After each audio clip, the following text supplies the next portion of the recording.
I like a big girl with a big booty, small waist in the face, she a cutie. I like skinny girls with them A-cups, long legs with the little bitty butts. Yeah, I like a big girl that can cook like my mama. Welcome to my channel.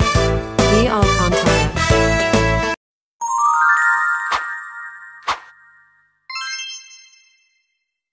Hello guys! Ito na naman ang inyong Ate G.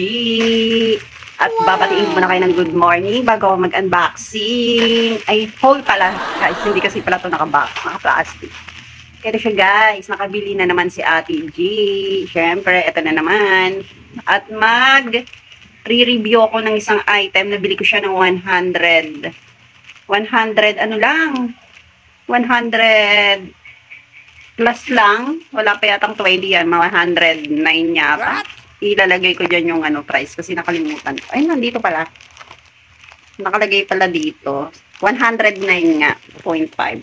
Tingnan natin kung budol or maganda yung ating nabiling 109 na item na to. And guys, samahan nyo ko and magre-review si Ate G kasi maganda siya. Makita ko siya maganda. And gusto kong subo yung aking place na mas maliwanag yung So yun guys, ito siya. So ito na ba? Ready na ba kayo? Ako ready na ako. Excited ako lagi pag nagbubukas guys.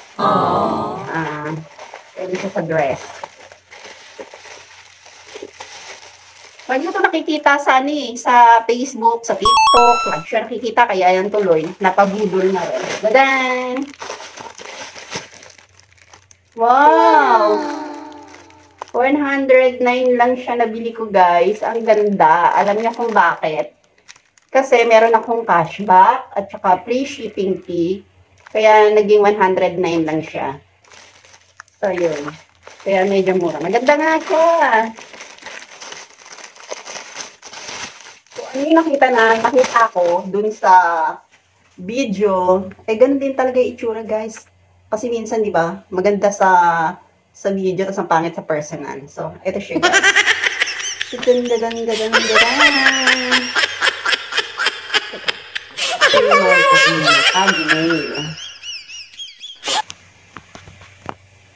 So, yun guys, ang ganda nga niya sa personal.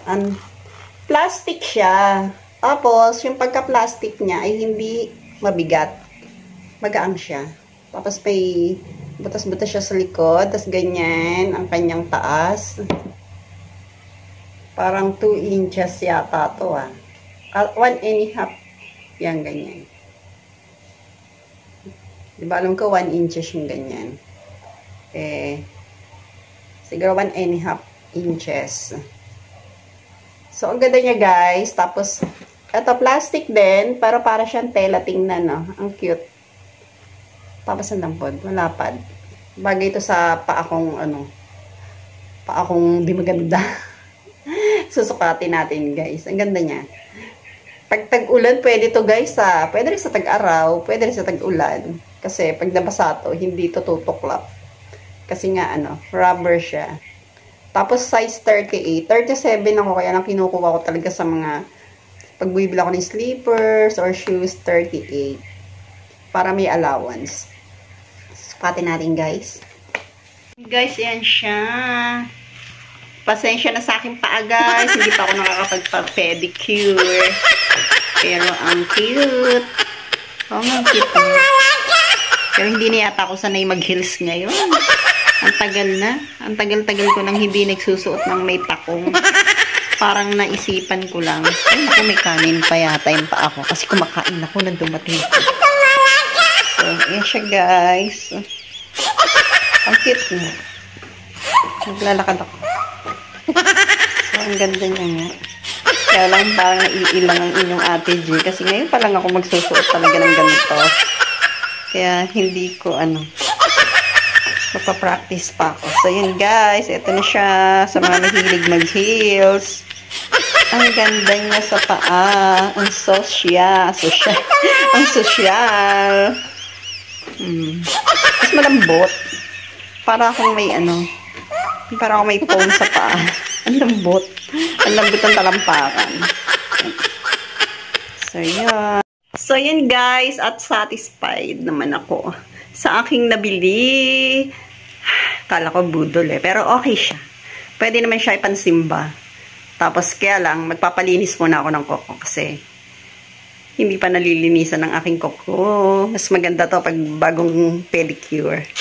So, yun guys, hanggang dito na lang. At kung gusto nyong makita ang aking mga i-unboxing at i-review at i-haul, lagi kayo mag-subscribe sa aking channel. I-click nyo yung bell dyan para lagi kayong notify sa aking mga video. And lagi pa ito mag-iingat. Lagi natin ingatan natin sarili. Tandaan, di baling matuto sa nararanasan ng ibang tao. Wag lang sa sariling mararanasan. Tulad ko. Ingatan lang inyong sarili para hindi kayo matulad kay Ate G. Bye-bye!